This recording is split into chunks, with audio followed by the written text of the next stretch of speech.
When you first go to the hosting tracker, you can see the accounts that you are tracking and with the obvious information of what project it is, when they expire, what package, and what billing cycle that they're on.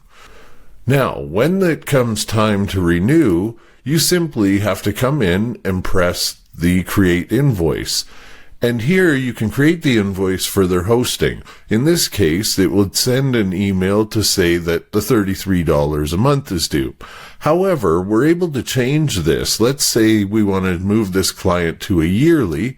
We could just go to Settings and change it to yearly and save changes. We'll go back to our hosting tracker. And now you can see that it's been moved to the yearly cycle. And we could send a yearly bill. Now, we have payment instructions so that you can simply put in a payment link for any payment processor, be it PayPal or Stripe or any of them. You simply put it in and you would generate your invoice, which will create and download a PDF so you can send it to your client or link it up on your site.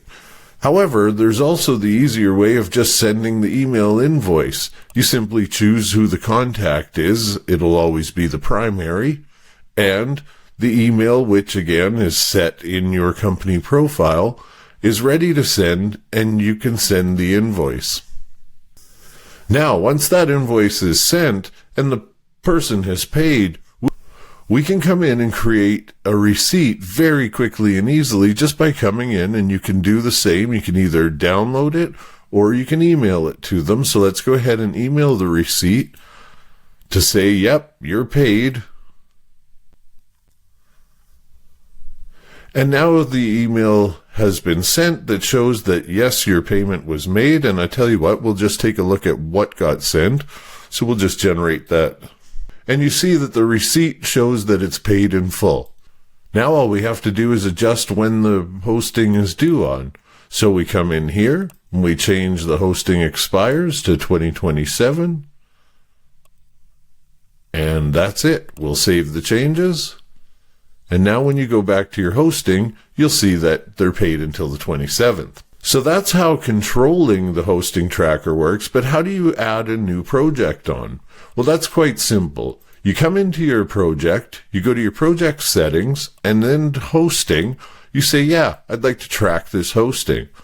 We say they host with us, or if they host somewhere else. But if they host with us, we choose which package, which is set in your company profile.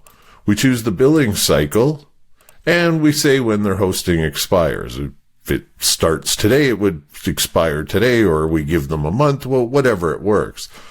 And then we save the changes. Now when we go to our hosting tracker, we can see the new project and all of its details.